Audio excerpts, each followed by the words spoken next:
오늘 우리에게 주시는 하나님의 말씀은 이사야서 37장입니다. 히스기야 왕이 듣고 자기 옷을 찢고 굵은 베옷을 입고 여호와의 전으로 갔고 왕궁 맡은 자 엘리야김과 서기관 셈나와 제사장 중 어른들도 굵은 베옷을 입으니라. 왕이 그들을 아모스의 아들 선지자 이사야에게로 보내매 그들이 이사야에게 이르되 히스기야의 말씀에 오늘은 환난과 책벌과 능욕의 날이라. 아이를 낳으려 하나 해산할 힘이 없음 같도다. 당신의 하나님 여호와께서 랍사게의 말을 들으셨을 것이라. 그가 그의 상전 아수르 왕의 보냄을 받고 살아계시는 하나님을 회방하였은즉 당신의 하나님 여호와께서 혹시 그 말로 말미암아 견책하실까 하노라. 그런즉 바라건대 당신은 이 남아있는 자를 위하여 기도하라 하시더이다. 그리하여 히스기야 왕의 신하들이 이사야에게 나아가매 이사야가 그들에게 이르되 너희는 너희 주에게 이렇게 말하라. 여호와께서 이같이 말씀하시되 너희가 들은 바 아수르 왕의 종들이 나를 능욕한 말로 말미암아 두려워하지 말라. 보라, 내가 영을 그의 속에 두리니 그가 소문을 듣고 그의 고국으로 돌아갈 것이며 또 내가 그를 그의 고국에서 칼에 죽게 하리라 하셨느니라. 아수르 왕이 라기스를 떠났다 함을 듣고 랍사게가 돌아가다가 그 왕을 만나니 림나를 치고 있더라. 그때에 아수르 왕이 구스 왕 디르하가의 일에 관하여 들은즉 사람들이 이르기를 그가 나와서 왕과 싸우려 한다 하는지라. 이 말을 듣고 사자들을 히스기야에게 보내며 이르되 너희는 유다의 히스기야 왕에게 이같이 말하여 이르기를 너는 내가 신뢰하는 하나님이 예루살렘이 아수르 왕의 손에 넘어가지 아니하리라 하는 말에 속지 말라. 아수르 왕들이 모든 나라에 어떤 일을 행하였으며 그것을 어떻게 멸절시켰는지 내가 들었으리니 내가 구원을 받겠느냐? 나의 조상들이 멸하신 열방 고산과 하란과 레셉과 및 들라살에 있는 에덴 자손을 그 나라들의 신들이 건졌더냐? 하맛 왕과 아르밧 왕과 스발와임 성의 왕과 헤나 왕과 이와 왕이 어디 있느냐 하라. 히스기야가 그 사자들의 손에서 그를 받아보고 여호와의 전에 올라가서 그 글을 여호와 앞에 펴놓고 여호와께 기도하여 이르되 그룹 사이에 계신 이스라엘 하나님 만군의 여호와여, 주는 천하 만국의 유일하신 하나님이시라. 주께서 천지를 만드셨나이다. 여호와여, 귀를 기울여 들으시옵소서. 여호와여, 눈을 뜨고 보시옵소서. 사네립이 사람을 보내어 살아계시는 하나님을 회방한 모든 말을 들으시옵소서. 여호와여, 아수르 왕들이 과연 열국과 그들의 땅을 황폐하게 하였고 그들의 신들을 불에 던져 싸우나 그들은 신이 아니라 사람의 손으로 만든 것일 뿐이요 나무와 돌이라. 그러므로 멸망을 당하였나이다. 우리 하나님 여호와여, 이제 우리를 그의 손에서 구원하사 천하 만국이 주만이 여호와이신 줄을 알게 하옵소서. 아모스의 아들 이사야가 사람을 보내어 히스기야에게 이르되 이스라엘의 하나님 여호와께서 말씀하시되 내가 아수르의 산헤리브 왕의 일로 내게 기도하였도다 하시고 여호와께서 그에 대하여 이같이 이르시되 처녀딸 시온이 너를 멸시하며 조소하였고 딸 예루살렘이 너를 향하여 머리를 흔들었느니라. 내가 회방하며 능욕한 것은 누구에게냐? 네가 소리를 높이며 눈을 높이들어 향한 것은 누구에게냐? 곧 이스라엘의 거룩하신 이에게니라. 내가 네 종을 통해서 주를 회방하여 이르기를 내가 나의 허다한 병거를 거느리고 산들의 꼭대기에 올라가며 레바논의 깊은 곳에 이르렀으니 높은 백향목과 아름다운 향나무를 베고 또 그 제일 높은 곳에 들어가 살진 땅의 수풀에 이를 것이며 내가 우물을 파서 물을 마셨으니 내 발바닥으로 애굽의 모든 하수를 말리리라 하였도다.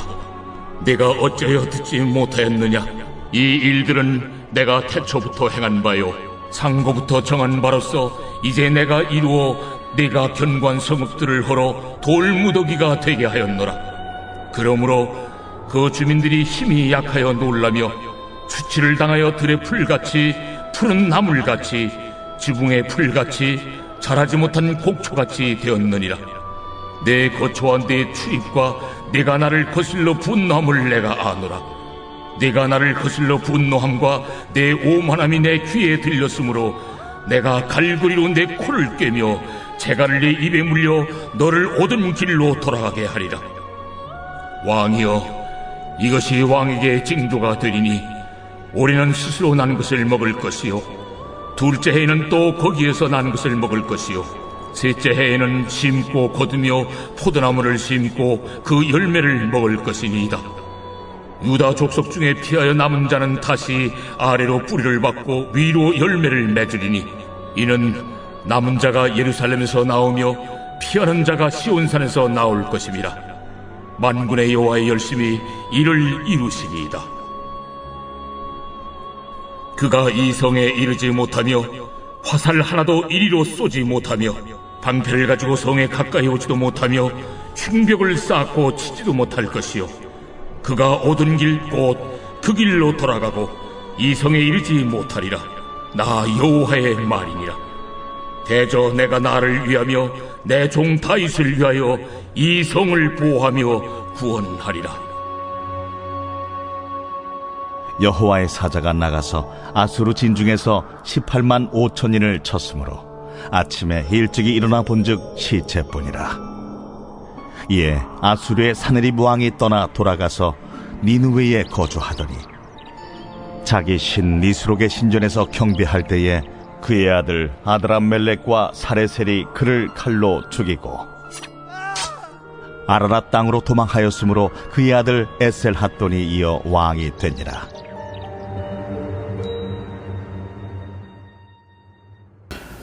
오늘의 말씀은 크게 세 부분으로 나누어 볼 수 있습니다.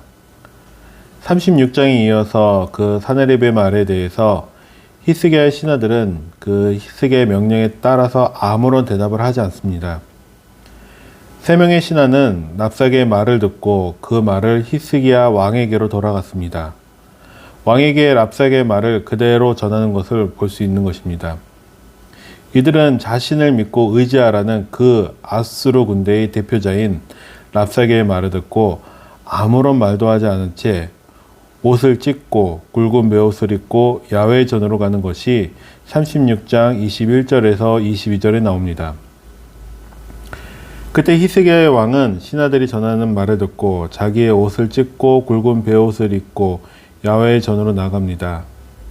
이것은 비탄과 수치의 표시입니다. 왕으로서의 책임을 통감할 뿐만 아니라 나라의 장래를 걱정하는 태도에서 나오는 것입니다. 오늘 그것이 37장 1절과 2절에 이어서 나오고 있는 것입니다. 히스기야의 선택은 바로 굵은 베옷을 입고 하나님께 나아가는 것. 그러면서 신하들은 이사야에게 보냅니다. 이것은 당시 히스기야의 신앙이 어떠했는지를 잘 말해주고 있는 것으로 복잡한 문제 속에 살아가는 우리들에게도 어떻게 해야 하는지를 잘 보여주고 있습니다.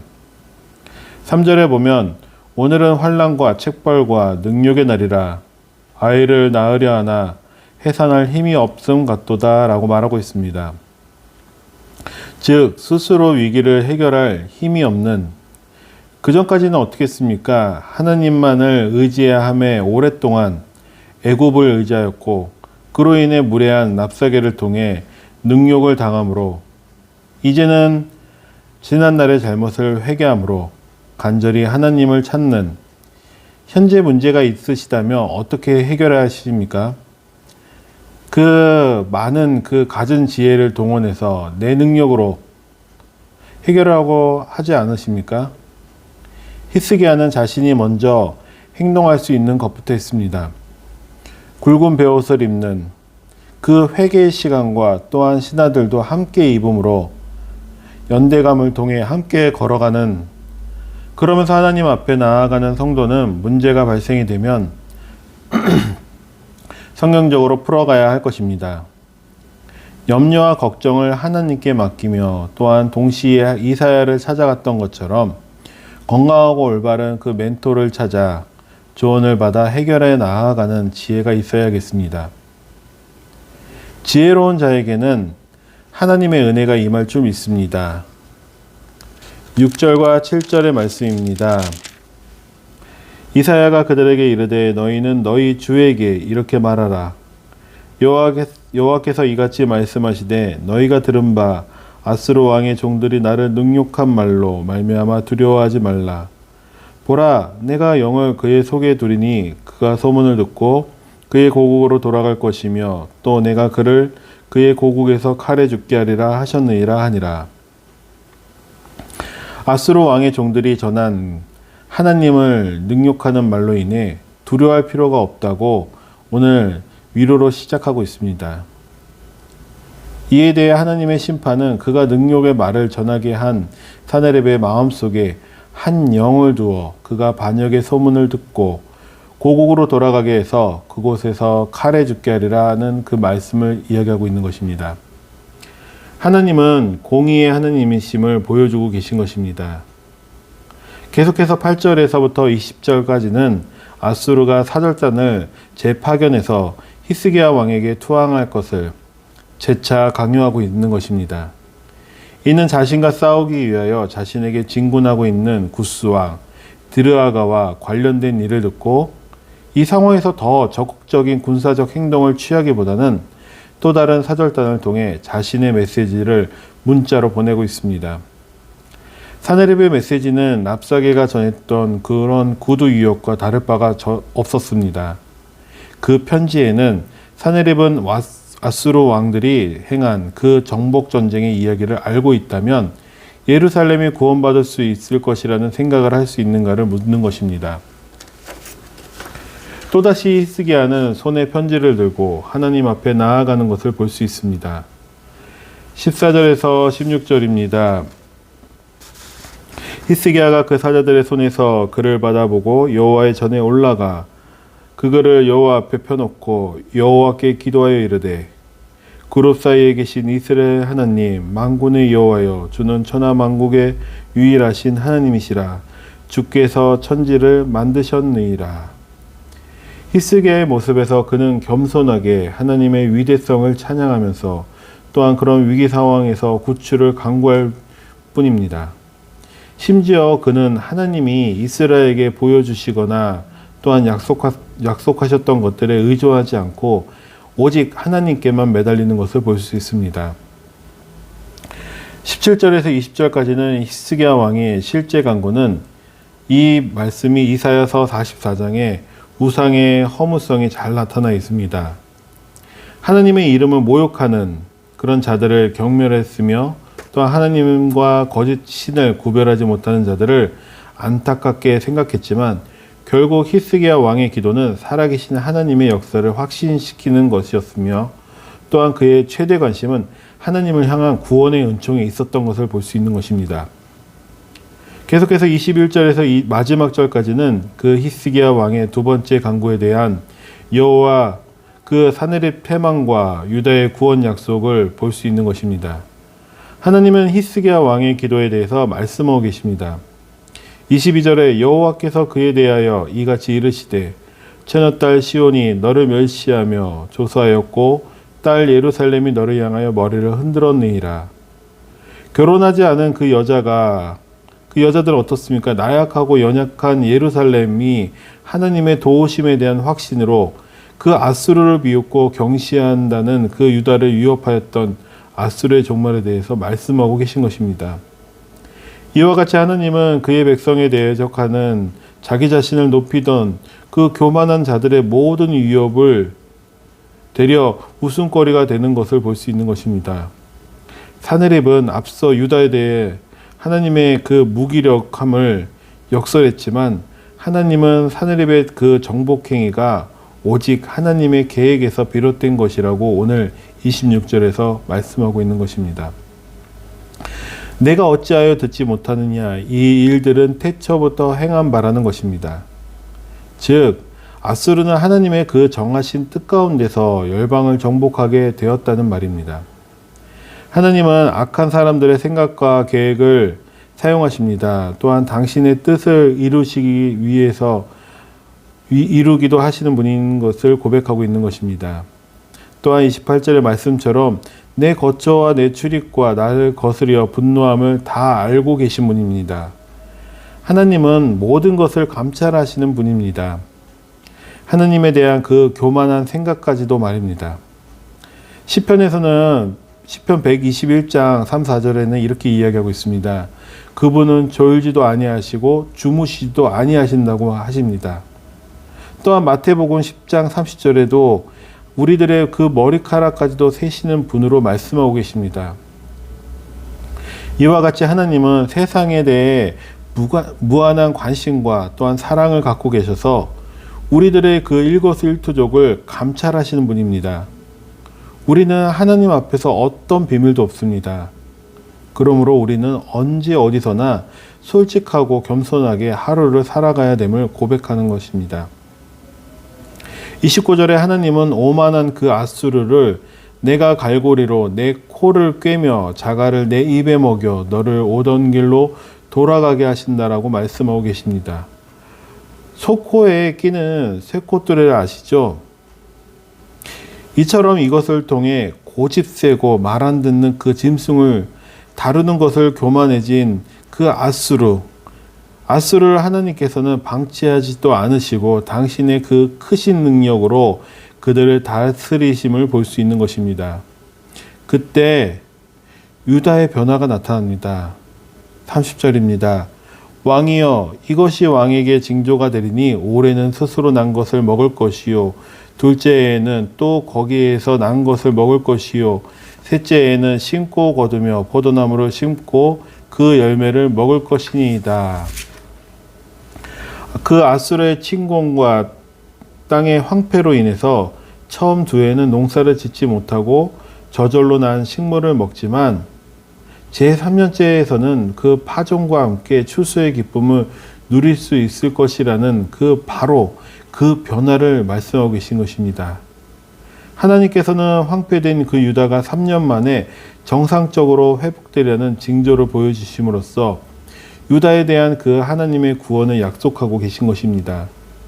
그러면서 31절에 단순히 농사의 회복뿐만이 아니라 유다 족속 중에 피하여 남은 자의 정상적인 삶의 복귀, 그 삶의 복귀를 의미하고 있습니다.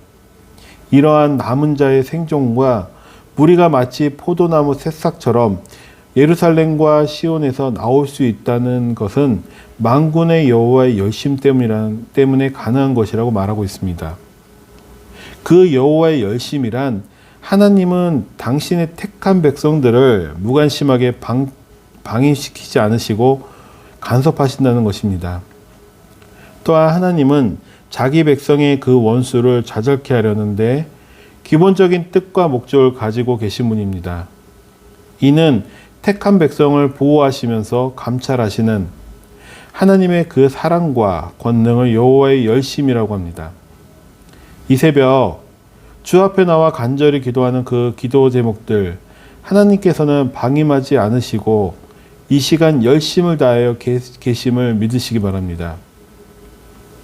성도들에 대한 그 여호와의 열심은 멈추시지도 않으심으로 낙심치 않고 우리는 주 안에서 기쁨과 평안을 누려야 할 줄 믿습니다. 35절부터는 앗수르로부터 유다를 보호하시겠다는 그 하나님의 약속이 기록되어 있습니다. 35절입니다. 대저 내가 나를 위하여 내 종 다윗을 위하여 이 성을 보호하며 구원하리라 하셨나이다 하리라. 이 말씀은 히스기야 왕에게 그 앗수르와 싸울 필요가 없다는 것을 확신시키시는 말씀입니다. 유다와 예루살렘의 독립이 지속된다는 것을 의미하는 것으로 말씀을 묵상하면서 다윗에게는 나의 이름을 또는 자녀의 이름을 넣고 또한 성에는 나의 가정 또는 지키시고자 하시는 것을 넣어 다시금 읽어 붙잡으시기 바랍니다. 시편 18장 2절에 여호와는 나의 반석이시요 나의 요새시요 나를 건지시는 이시요 나의 하나님이시요 내가 그 안에 피할 나의 바위시요 나의 방패시요 나의 구원자의 뿌리시요 나의 산성이시라고 이 다윗의 고백처럼 사단의 권세와 세상의 유혹으로부터 우리들을, 아니 성도들을 보호하시는 하나님, 그 하나님의 은혜에 대해서 우리들은 매 순간 매 시간마다 감사와 찬송의 생활로 보답해야 할 것입니다. 계속해서 하나님은 내가 나를 위하여 내 종 다윗을 위하여라고 유다를 보호하신 이유를 말씀하고 계십니다. 하나님은 그 택한 백성을 보호하심으로 자신의 그 영광이 드러나기 때문이라고, 또한 다윗의 후손이 다윗의 보좌에 앉게 되리라는 약속을 지키기 위함이십니다. 이와 같이 하나님은 당신의 이름을 망령되이 일컫는 자들을 용납치 않으시며, 또한 신실하신 하나님은 당신이 맺으신 그 약속에 대해서는 분명히 지키시는 분이시기에 우리는 믿고 꿈꾸며 주만 바라보아야 할 것입니다. 마지막으로 36절부터 마지막 절은 하나님의 그 약속이 성취되는 것을 볼 수 있습니다. 사내립에 대한 그 하나님의 심판은 초자연적으로 진행됨을 36절에 여호와의 사자가 나가서라고 말씀하고 있습니다. 하나님은 자신의 그 사자들로 하여금 18만 5천 명이라는 그 아수르 군대를 공격하여서 그 거대했던 군사들이 반항 한 번 못한 채 쓰러지는 것을 오늘 말씀하고 있습니다. 하나님의 심판 앞에서 인간의 힘과 지식과 경험, 그리고 그 수많은 계획들, 그 모든 것은 무력해질 뿐만 아니라 그 가치를 상실하게 되는 것을 오늘 알 수 있는 것입니다. 그 결과 38절입니다. 자기 신 니스룩의 신전에서 경배할 때 그의 아들 아드람 멜렉과 사레셀이 그를 칼로 죽이고 아라라 땅으로 도망하였으므로 그의 아들 에살라돈이 이어 왕이 되니라. 사네립은 이 전쟁에 실패한 이후 니느웨에 거주하였지만 그곳에 있는 아수르 그 산 니스룩 신전에서 경배하던 중 그의 두 아들들에게 칼로 죽음을 맞이하는 것으로 끝이 납니다. 이와 같이 하나님 앞에서 교만하며 우상을 숭배하던 그 사네립은 자신이 숭상하던 그 신 앞에서 더욱이 자신들의 아들에게 죽임을 맞이하는 것처럼 하나님을 무시하고 자신의 그 재간만을 의지하여 세운 계획들은 뜻을 이루지 못할 뿐만 아니라 오히려 화를 초래하는 것을 우리는 깨달아야 할 것입니다. 우리가 간혹 실수하는 부분이 있습니다. 하나님을 우리의 생각으로 제한시키는 것입니다. 제한적인 그 하나님이 아님을, 하나님은 전능하시며 불가능한 일이 없으신 분이심을 우리는 깨달아야 할 것입니다. 또한 하나님은 지극히 자애로우시고 자비하신 하나님이시기에 우리의 그런 실수들을 질책하지 않으십니다. 오히려 우리 하나님은 하나님 안에 있을 때 우리의 형편을 보시고 또한 모른 척 하지 않으시고 그 모든 형편과 사정을 보시고 애정과 긍휼로 다가오십니다. 우리 하나님은 그런 분이십니다. 그래서 우리의 기도에 큰 관심을 가지고 응답하십니다. 오늘 그 신실하신 하나님을 신뢰하며 오늘의 하루를 성실하고 진실한 삶을 살아감으로 하나님의 뜻에 반응하는 우리 귀한 선한교회 성도님이 되시기를 축복하며 기도하겠습니다. 사랑과 은혜가 풍성하신 하나님 아버지, 이 시간 이 새벽 주님 앞에 나왔습니다. 하나님, 오늘의 말씀을 통해서 우리의 모든 그 생각과 모든 우리의 방법들, 또한 악한 것도 하나님의 뜻 가운데 행하시는 것을 오늘 말씀을 통해 우리가 깨달으며 나아갑니다. 이 시간 주님 앞에 간절히 기도하며 나아가는 기도 제목들이 있습니다. 하나님 아버지, 이 땅에서 우리가 기도하며 나아가는 것들을 통해서 주님 온전히 주님 앞에 연락되길 원합니다. 또한 이 땅에서 우리가 좌절하지 않고 주님 앞에 넘어지지 않게 하여 주시옵소서. 이 시간 주님이 주시는 그 세임받아 이 주일 이 한 주 주님 앞에 나아가는 삶이 되시길 원합니다. 온전히 주님만을 의지하며 주님을 찾고 나아가는, 또한 주님과 동행하며 걸어가는 오늘의 하루가 될 수 있도록 주님 함께하여 주시며 세임도 하여 주실 것을 믿으며 이 모든 말씀 예수님의 이름으로 기도드립니다. 아멘.